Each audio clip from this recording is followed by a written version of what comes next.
Hey everyone, it's Brendan the Paleo Dude back with another Jurassic World toy review. Today we'll be comparing the original Jurassic Park 3 electronic Spinosaurus with the newer Camp Cretaceous one from Mattel, and we'll be seeing how they're similar, how they're different, and what Mattel got right, which, let's start with the colors. Obviously, you can see right off the bat that white line going down the side of the body.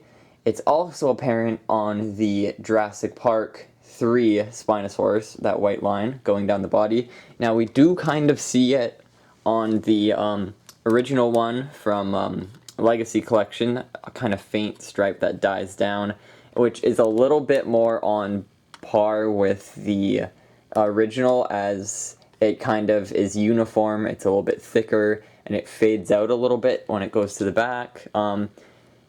But besides that, this streak on the newer Spinosaurus, it's more of a solid line, it's thinner, and it goes further than the Legacy Collection one, which the original also has that white line going further down the body. It also has some of this color down here on the neck, which this original one does have, but it's in a blue color. The older version has white on the bottom, but not the neck, whereas the original has no white on the bottom and white on the neck, like this figure here. So that's an accuracy point. But both of the Mattel Spinos have red on their heads, but the original sadly does not. But this figure here has no paint on the bottom jaw that is white, or just a white bottom jaw in general. Same with the original. And it has green eyes, unlike the newer one, which does not. And in comparison, obviously, the original also has green eyes, but they're a lot greener. They're less, bright green, like in the Legacy figure. Both figures do not have blue on the sail, which the original has. Eventually, we might get a Spino with blue on the sail. Maybe not. Just, up for collectors to paint it on if they're willing. But besides that, these figures are similar in size. Here, if I just position this one up.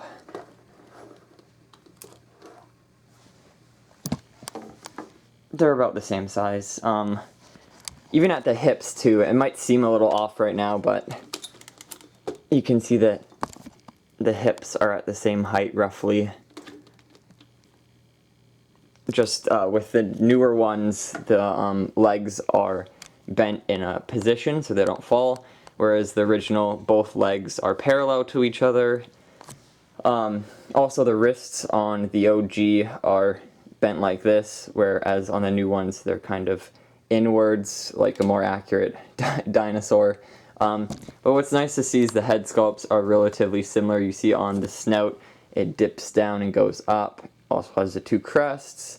Basically everything, like the placement of the eyes and everything, is very similar. The newer ones, which I love, have larger teeth, more prominent, and the original has this kind of like poopy colored small set of teeth. Even like back here, it's this awful greeny brown. The tongue's also a very unfavorable color. I mean, it gives it a more, I guess, maybe realistic vibe, but like, I don't remember the teeth being like that in the movie. Maybe I'm wrong. Also has trouble standing. Both of them are kind of having trouble standing at the moment. So we'll just position it down like that. Painted nails. The OG obviously has painted toenails, painted claws. The newer one only has the toenails painted, not on the claws. But what's neat to see is the Legacy figure does have painting on the claws. It looks fantastic. And what's usually like the case with Mattel figures, if they're a gray color, they don't tend to paint the claws, but they did with this one, so they put that effort in, which I love. They did not on the newer one, which is kind of disappointing. And tail length. I know a lot of collectors have been complaining about tail length on, say, like the albertosaurus and Spino and a few other figures. And I think both of them are relatively the same length, which is interesting. Like the sails are the same size. The figures are basically just the same size and proportions. This one's head's a little bit bigger than the original though. And it does have the same kind of armor going down the tail. It has like this single row of plates. Same with the original. And the detailings on the feet and the legs, it does have that little dew claw back there. This one's painted, of course. Put more effort into that. Surprisingly, Hasbro did do a good job on this bad boy back in the day. The sail features red on it. The original does not, but it does have white, like the original, kind of like a little bit of detailing.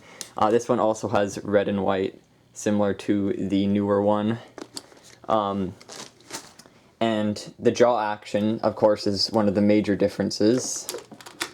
This one has a chomping feature where you press on the neck. Whereas on this one, let's hope the electronics still work. Fingers crossed. Oh no.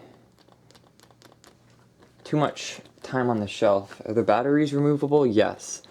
Okay, I guess I'll do another video on the electronics of this figure. What's supposed to happen is you press on the side of the figure, right here, or this scar right here, or not scar, it's a fresh wound. There's a little button under the skin because it's rubbery, and that activates the head to go up and down in a chomping action from the base of the neck, and that is what makes it bite. And another cool feature of this figure is if you grab the tail and shake it back and forth, the head kind of does a little thrashing motion, which is also really cool. They did put a lot of effort into this singular figure from the lineup. Not saying the rest were that too good of quality. But besides like the rubbery effect, and this one's hard plastic, there's not much else different. Of course, the logoing, JP3 logo on the kind of base of the tail, and we have Mattel's logo on the bottom of the foot. Let's see if that's it for points. The nostrils in the same location. Everything's generally the same. I think the armor on this Spino is kind of different. It's got a little bit of kind of nodes or bumps sticking up from it, where the armor on this Spinosaurus, I'm calling it armor, it's more like alligator skin, you know? The skin on this one, the plates are smooth, they don't have any bumps sticking up from them. And I think on this figure, well, besides the battle damage, we also have some other detailing of scratches, or maybe just skin marks in general. You can see the skin detailing on this one's a lot different. It's got like pebbly skin here and then wrinkly around the body, pebbly more on the arms because they're a harder plastic. And then here it's more of a uniform, nice pebbling of skin. No wrinkles, just along where they typically are found on the larger dinosaur models, or figures rather, right there. So it's more of a unified skin pattern, unlike the original one. I think that's about it. So this is a great new addition to Mattel's lineup, as it is very, very reminiscent of the original Jurassic Park 3 Spinosaurus figure, and I think quite a lot more accurate to the film, just by patterns, I guess. So make sure to pick this one up when it does come out everywhere, which eventually it will, so don't worry. And definitely well worth your pickup. I'm sure this one won't be poorly distributed like the last two, and it's great that Mattel is finally like getting on top of these things, making just really nice additions to the toy line. This might even lead into Jurassic Park 3 style Ankylosaurus, or raptors again, as we've seen the JP3 Pteranodon is being made as an Amber Collection figure, which is really nice. Maybe we'll even see Amber Collection JP3 raptors. We might see green Parasaurolophus, or who knows, they might even put the effort in to make the wonderful Cretaceous into a figure finally. So yeah, that's it for my review. I hope you guys enjoyed, and make sure to leave a like and a follow if you want to see more content like this, and I hope to see you all in the next video then. Bye-bye.